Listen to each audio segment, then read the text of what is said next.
Morning guys, Chris from 3-Day Weekend here with Provalone. Got it up on the lift. It's time for its service. 100 hours.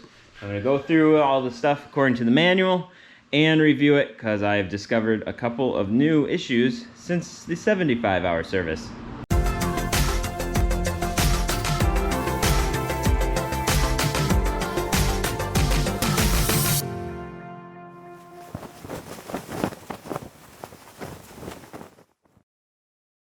Alright, review time.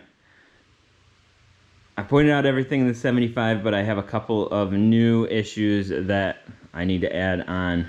The first one is concerning to me. And I feel it all the time, and it wasn't like this for the 75-hour, but I have some play in my steering wheel. See that? Definitely some play. Tire's not moving. Well, the steering wheel is. So I don't know if I have issues with my tie rods or the rack itself. Maybe it's just the coupling and the steering. I'm not sure. That will be one of the things I need to fix today. 75 hours, I mentioned the doors are rattling. The passenger door is still rattling. I don't really care. The newest, I don't know, issue, but problem is this sad, sorry excuse for a skid plate has cracked. I don't remember bottoming out, but I bottomed out more than once, so that's a lie. But I mean, I wish that was stronger. And see how wavy it is? It's just, I don't like it. So I've been looking at a couple of options for skid plates. I don't know if I'm gonna pull the trigger yet or not. Maybe wait till that gets a little worse, because it's broken such a way that it's not gonna catch on anything yet. But it bothers me that it's down there broken. And then the only other thing I want to mention, it's getting worse. I should have showed you before I put it up on the lift, is these springs, I'm getting lower and lower. 1,000 miles on it, and it's definitely sagging. I want to say that it's done sagging, but it just seems like it's still getting lower and lower. So these are not fully compressed, but they're getting close. So I'm looking at a couple of other spring solutions for it. There's several different vendors.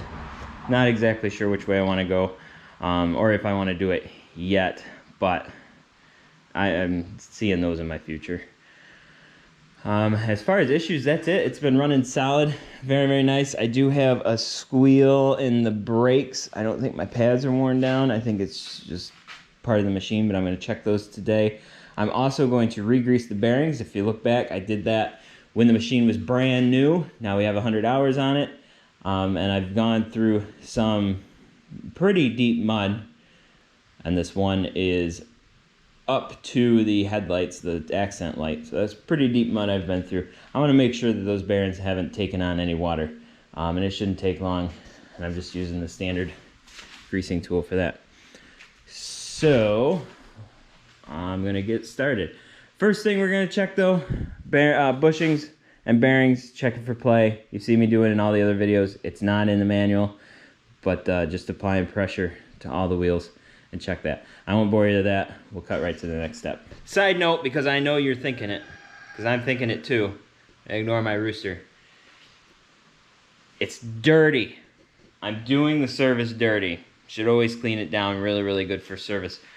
But, at least every service interval. But I'm taking it to a race event later today, and the track is washed out because it's rained every day for the past 2 weeks, I guess. I've been out of town.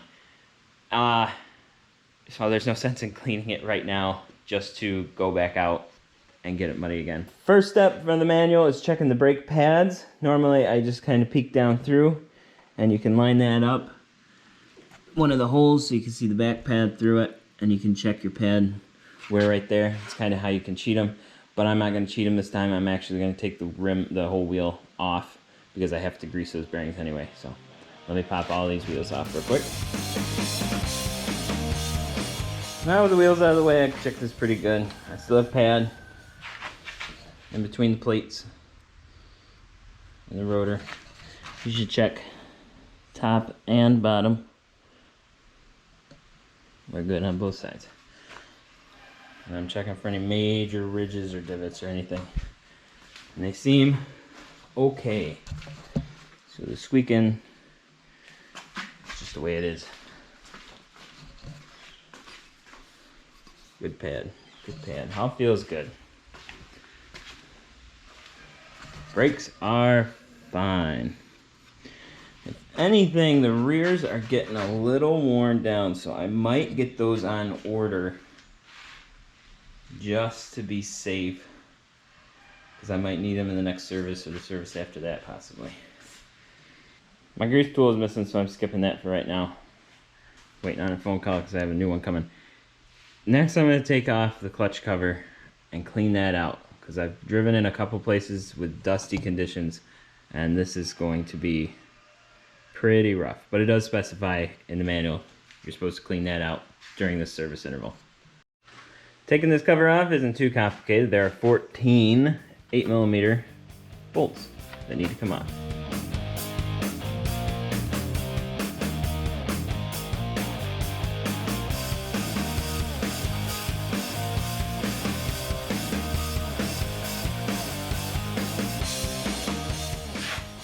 There's always one that you can't get to, and it's directly behind this pipe. Do that by hand.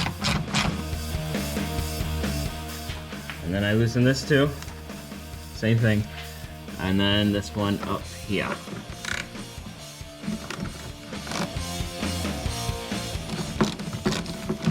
Ugh. You think you could clean this off before you worked on it? I don't know who's in charge of this operation. Then the last step, I'm just going to take out this bottom bolt on the shock. Just get that out of the way. Make it a little easier. Those are, what are those, 17? Let me try. They're 18. 18. Ah, forgot me. 18mm.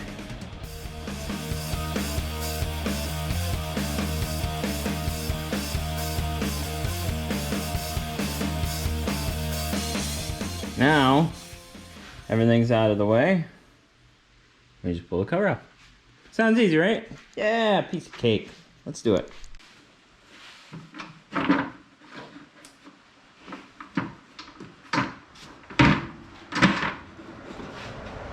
Ah, that actually wasn't that bad.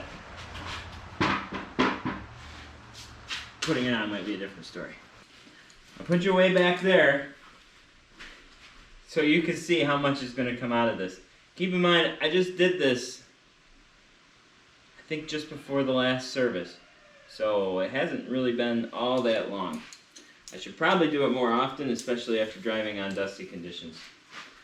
Here we go.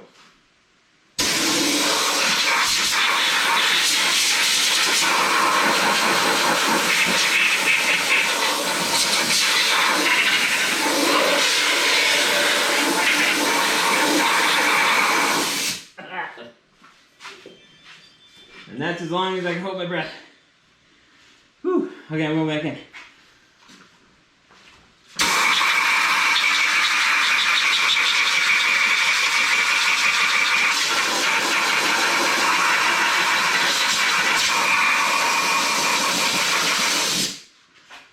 Oh my gosh. Can you see it? The whole garage is filled with dust. Yeah, you can see it.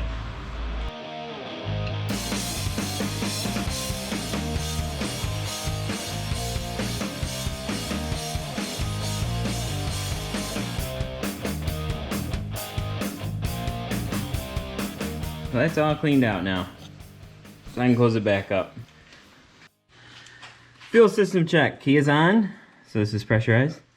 It comes out of, you can't see, I'm shining a light blindly into this thing. There you go.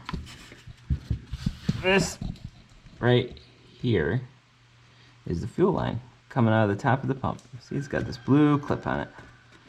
I check it every time. It's kind of easy when it's dirty because you can see the wet spots, but we're checking that line for any leaks, wet spots, rubs, abrasions, something like that. So it goes out from the pump and it goes over the other side. And then it's one of those lines. Then it comes up and it goes through some clips up there. And then it comes around and it goes up to this guy right here. And then it goes over and it disappears again. And then it comes over the top, and then this is the end of the fuel rail right here. And you're just making sure there are no wet spots, abrasions, rubs, marks, kinks, whatever. Throttle pedal inspection. This is easy because it's drive-by-wire. So basically you just push the throttle pedal. If it's smooth and doesn't bind, you're good. If it binds or sticks or whatever, then you're not good and you need to replace it.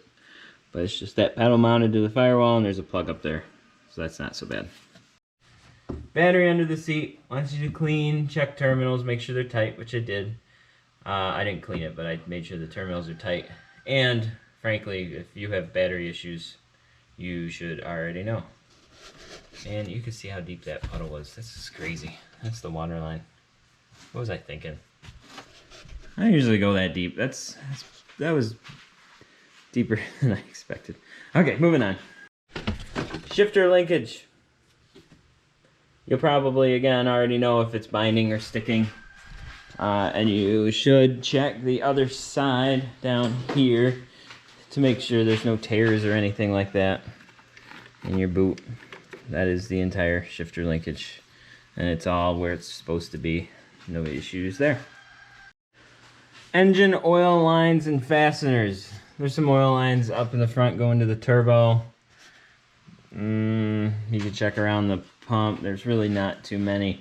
But like I said, with it dirty, if there's a wet spot, it'll tell you, hey, something's leaking and you need to figure it out. But there are no leaks, no marks, anything like that.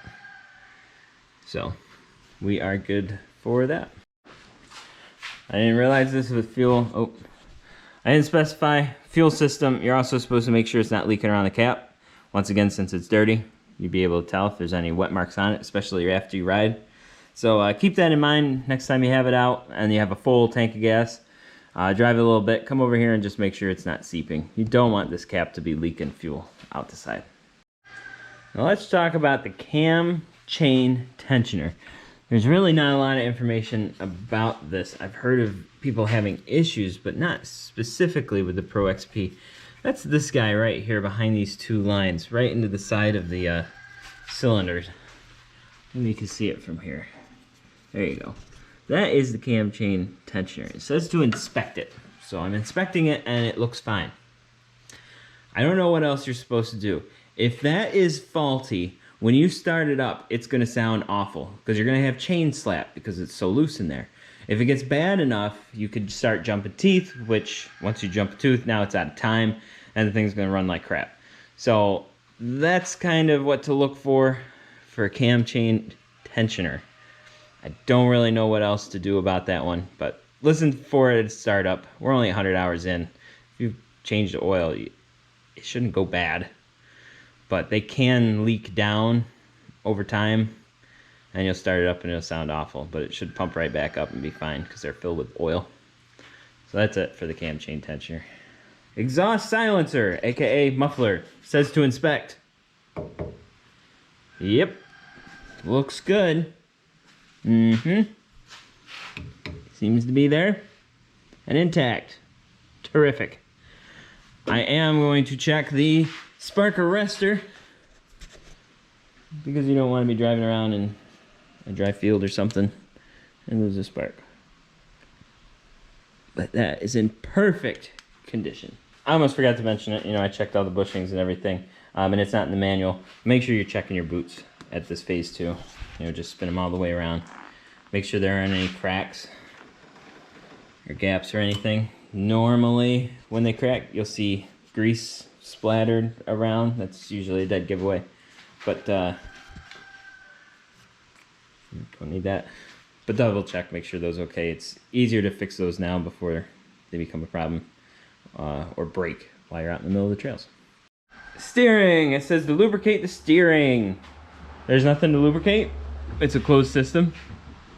But I am going to check the steering and see if I can find where my looseness is. See, I'm moving the steering wheel back and forth, but the wheel is not moving. So there's play.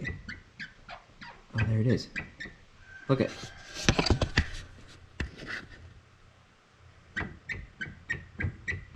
That pinch bolt needs to be pinched tighter. Hey, there's my play. All right. I'm going to turn it like that, and hopefully I can get a wrench. Oh, wait, if I turn it like that. There. I get a wrench on it like that. Let me try to tighten that up and see if I can get that play out of there. Oh, if that's it, that's awesome. I got it. No more play. There, anyway. So, I tried to hold it with, on both sides, but I just couldn't get the leverage on it, so I turned the ignition on, held the steering wheel with one hand, and then tightened the nut with my 17mm, and I was able to tighten it that way, which got enough that the play is gone. Engine breather, which is way up there. That screen should be clean and intact. I'll brush that off a little bit. And then also coming down, making sure all of these are tight, all these seals. It comes down into your air box, and then your air down into your turbo, and then your turbo into your throttle body. Through all here, all of these are nice and tight because it has never been taken apart. And your throttle body is back here. And all of these are nice and tight.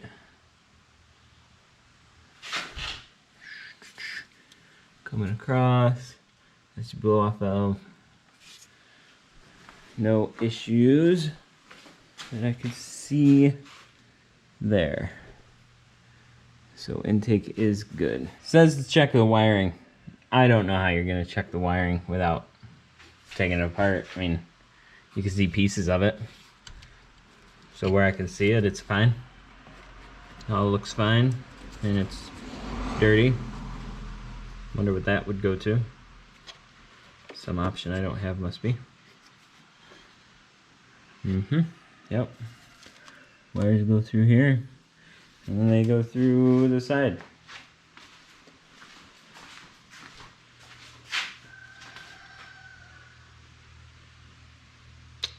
Yep. Not too much to check for wiring. Oh, there's some wiring. Looks good. Wiring is good. Alright, cool. Rear differential slash transmission fluid change. We'll be doing that next. I have the replacement fluid over here. We're doing the front one too. AGL, gear case lubricant and transmission fluid. And more. So, in my research, it must have taken 2 of those. And for the front differential, it takes demand drive fluid. It really doesn't take a lot of this. So that's left over from last time. So save that for later. Let's get this drained. 8mm hex, Allen, socket, whatever. Drain plug is in this hole right here.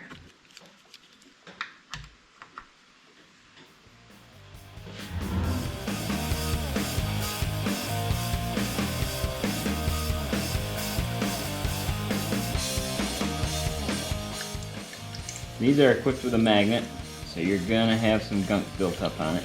That's okay. It's all metal filings. Don't freak out. You're fine. Ugh.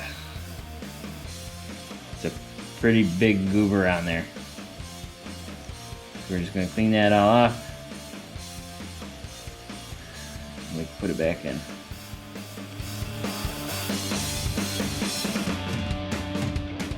Just need to pop out the fill, which is the same size. So we can fill her back up. AGL, we're gonna fill it up. I have this attachment thing. I don't know where I got it from. Did you have something to do with getting this? I don't remember. But it fits on there. Because you gotta fill it all the way in there. So, you gotta get creative. But this fits, so I'm pretty happy. And it goes until it overflows. That's how you know it's filled.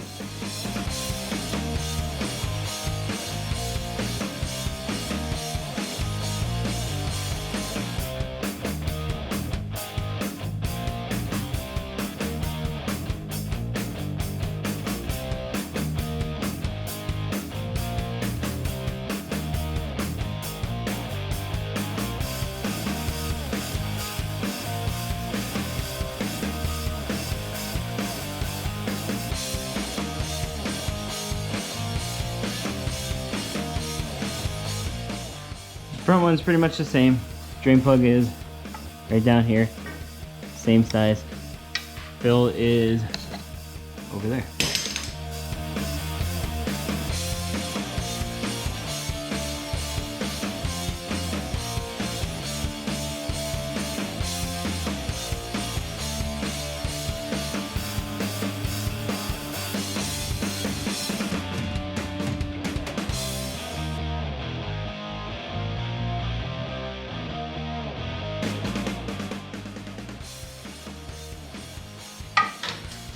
You saw me struggle putting that back in. It goes in at a slight angle back.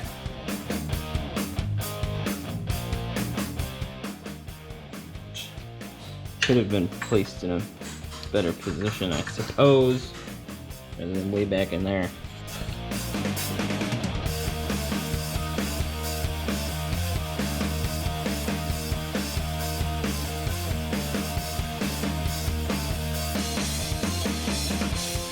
I'm running out of time, so I'm not going to do the bearings right now. I got to get to the race. I'll save those for another time. There is one more thing I need to check up top, though. So let me get the wheels back on, and then we'll check that. But before I even do that, clutch cover back on. Leave the shock out of the way.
Next step is to inspect the spark plugs, which I've never taken the spark plugs out of this or looked at them before. I guess in hindsight, I should have just ordered some and put them in. That would be a good time. So in order to do that, I have to pull both of these boxes out and then the whole bed. But I don't want to do that right now. So I'm going to order new spark plugs and put them in. But it's not hard to do. Once you take all this out, the top of the motor's right there. You've seen it for the oil change already. Spark plugs go right in the top. Pull those out.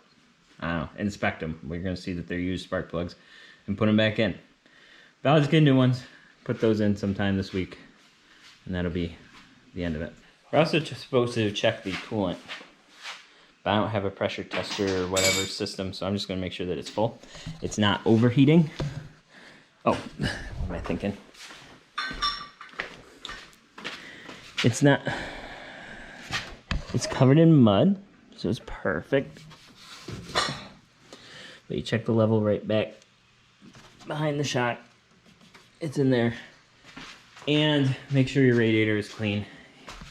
If you're driving it through mud, you should be regularly hosing it out, not with a pressure washer, regular hose, and getting it clean. Even though it looks clean from the front, it could still be gummed up in the back.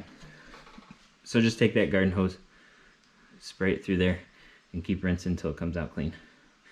I did just do mine, but then I nosed into some deep mud. So when I clean it next, I'm going to flush that out really, really well. And that concludes the 100-hour service on this 2020 Pro XP. All things considered, how many miles and how rough it's driven, there really wasn't that much wrong with it. So I'm still very pleased with the machine. As always, thanks for watching. Don't forget to click on our icon, subscribe to the channel, and view some of our latest videos. We'll see you on the next one. Thanks for watching.